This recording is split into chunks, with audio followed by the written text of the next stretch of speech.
तो इस दफे क्रूज मिसाइल का इस्तेमाल हो सकता है। क्रूज मिसाइल का यह है कि वो जमीन से ज्यादा बहुत ऊपर नहीं उड़ता और तो रेडार को डिटेक्ट करना जरा मुश्किल होता है। और चूंकि भारत के पास BrahMos super hypersonic cruise missiles ही मौजूद है तो वो उनका भी सहारा ले सकता है। वो शॉर्ट रेंज भी होते हैं। अब वजीर दिफा मजीद ये भी कहते हैं कि दोनों ममालिक को जोहरी ऑप्शन इस्तेमाल करने से बाज रहना चाहिए। पाकिस्तान हाई अलर्ट है और अपने एटमी हथियारों का इस्तेमाल सिर्फ उस सूरत में करेगा जब हमारे वजूद के लिए ये बराह रास्त खतरा हमें महसूस होगा। अच्छा, चलाएंगे तो भुगतेंगे, क्योंकि हमारे पास 180 के करीब न्यूक्लियर वेपन्स हमारे पास हैं। और ये जो है ये इनकी जो टनेज है वो पाकिस्तान के 1.5 पौए 2 पौए के बॉम्ब से कहीं ज्यादा है। अगर हमने एक अग्नि 5 भी डाल दिया MIRV पाकिस्तान के ऊपर, तमाम शहर तबाह हो जाएंगे साहब। एक अग्नि 5 से एक किसको धमकी दे रहे हो? उसका माने क्या होता है? उसका माने ये होता है कि इंडिया को ह्यूज एडवांटेज मिल जाता है। तो इंडिया फिर कुछ भी कर सकता है ना। उसके पास ज्यादा से आपके पास टैंक्स हैं, एयरक्राफ्ट हैं, शिप्स हैं, विक्रांत है, एयरक्राफ्ट कैरियर्स है, नई नई चीजें मिल रहे हैं। एक लैंड ब्रिज बन गया है इजराइल के साथ, रोज प्लेन्स आ रहे हैं, 10-12 तो अभी से आ ही गए हैं 2 दिन में। इसराइली वजीर आजम कह रहे हैं कि वो मोदी के साथ कंधे से कंधा मिलाकर खड़े हुए हैं। यकीनन खुदा ना खास्ता हमला हो गया तो ये कैसा कैसा खिलवाड़ करेंगे हमारे साथ। भारत को इसराइल की फुल सपोर्ट हासिल है, इसमें तो कोई शक नहीं है। उनके रेडार सिस्टम्स हों और भी जो भी मॉडर्न एडवांस टेक्नोलॉजी है उसका सहारा भारत खूब इस्तेमाल करेगा। मियां नवाज शरीफ ने जब एटमी धमाके किए थे तो इजराइल ने उस वक्त एक स्टेटमेंट दी थी कि हम इंडिया के साथ खड़े होंगे।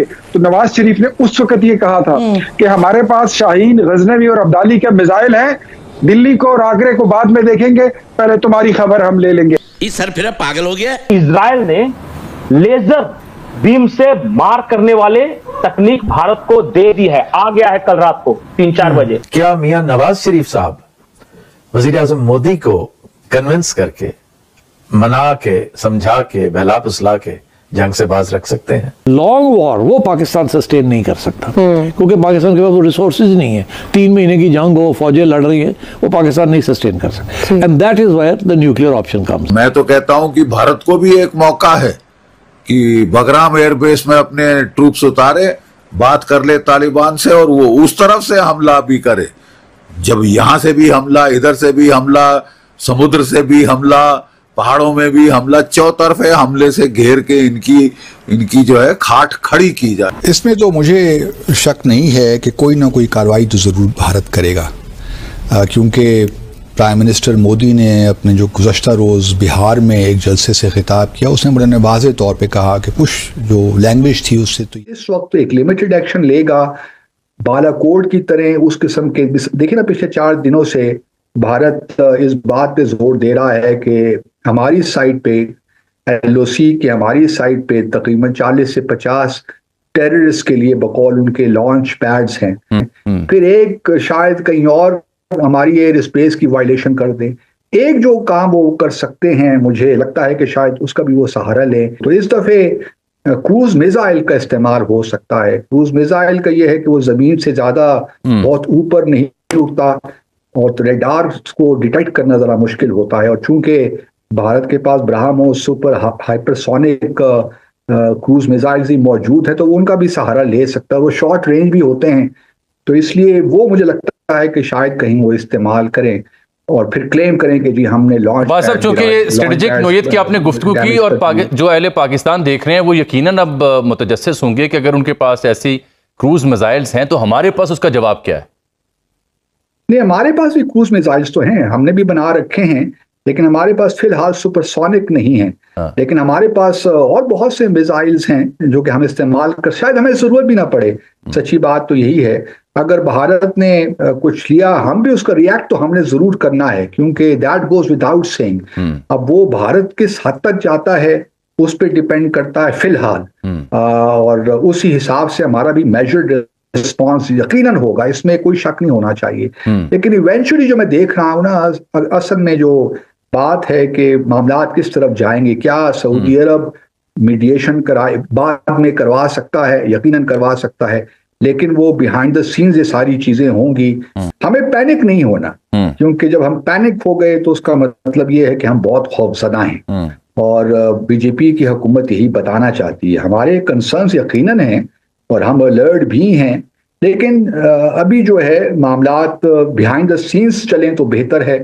कोई हमें जरूरत नहीं है हिस्टैरिकल होने की। जिस तरह भारत में एक हिस्टीरिया मौजूद है इस वक्त, तो सारे पागल हुए हैं वहां पे। तो न्यूयॉर्क टाइम्स की रिपोर्ट के मुताबिक मोदी ने इन दिनों में 12 ममालिक के सरबराहान से रब्ता किया, तो दैट मीन्स के he doesn't want to be silent.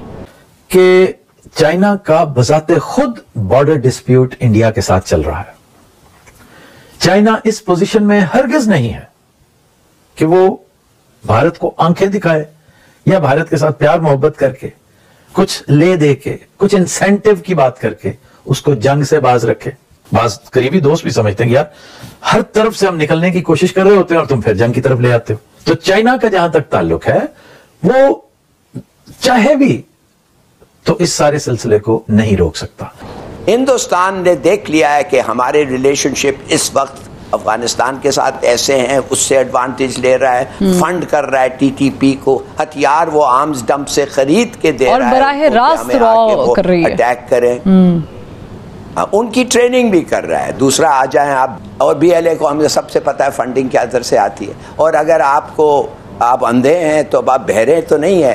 अब ये यादाव भी आपको बता देगा, जेल में है वो 10 दफे आपको बता चुका है कि कैसे आया, क्यों आया, क्या आया। तो देखिए the fact of the matter is कि वो हमारा दुश्मन मुल्क है and he is acting like an enemy. अब आपको क्या करना है इन दिस सिचुएशन? नंबर 1, उसको कहो कि तुम लोग जंग लड़ना चाहते हो, ठीक है, तुम लड़ना चाहते हो, we are willing to fight.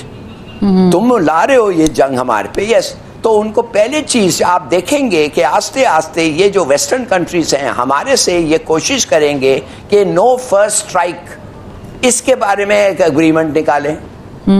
अब जब आप नो फर्स्ट स्ट्राइक की एग्रीमेंट उनसे मान जाते हैं, तो डू यू नो कि if you say that you will not use your full spectrum of weapons that you have, उसका माने क्या होता है? उसका माने ये होता है कि इंडिया को ह्यूज एडवांटेज मिल जाता है।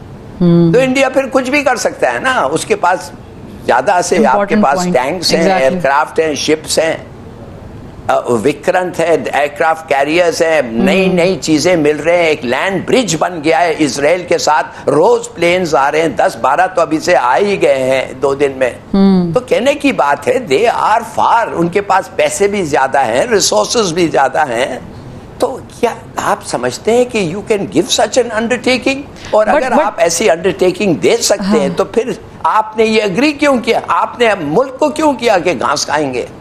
आपने हमें घास खिलाया ना वेपन्स के लिए, हम खाए हैं घास वेपन्स के लिए। अब आप कह रहे हैं कि उसको आप इस्तेमाल नहीं करेंगे। बट प्रॉब्लम ये है कि जब हम आई पार्शली एग्री विद यू, आपने बड़ा अच्छा इसका स्केच खींचा है, लेकिन प्रॉब्लम ये है कि हम जब 2 न्यूक्लियर वेपन रखने वाली कंट्रीज आमने सामने हो जाती हैं तो the risk gets bigger day by day and with every situation. तो उस वजह से हमें एक एतमाद के साथ आगे बढ़ना है। ये जरूर है कि हमें अपने सफारत जो हमारे सफरा हैं बाहर, उनको एक्टिवली अपने होस्ट गवर्नमेंट्स को मुसलसल ब्रीफ करते रहना चाहिए कि हालात किस तरफ जा रहे हैं। और ख़ास तौर पे मैं फिर यही कहूँगा कि जो इंडस वाटर ट्रीटी के हवाले से जो भारत ने वायलेशन की है, न सिर्फ ट्रीटी की बल्कि इंटरनेशनल लॉ की, उसको हमें थोड़ा सा रोबस्ट डिप्लोमेसी की ज़रूरत है। हमारे यहाँ बदकिस्मती के साथ फॉरेन ऑफिस में भी मुझे गैप्स नज़र आते हैं, क्योंकि हमने फॉरेन ऑफिस की ऑर्गेनाइजेशनली उस तरह रिस्ट्रक्चरिंग नहीं की कि इसको हम 21st सेंचुरी के जो चैलेंजेस हैं उसके साथ नबरद आजमा कर सकें।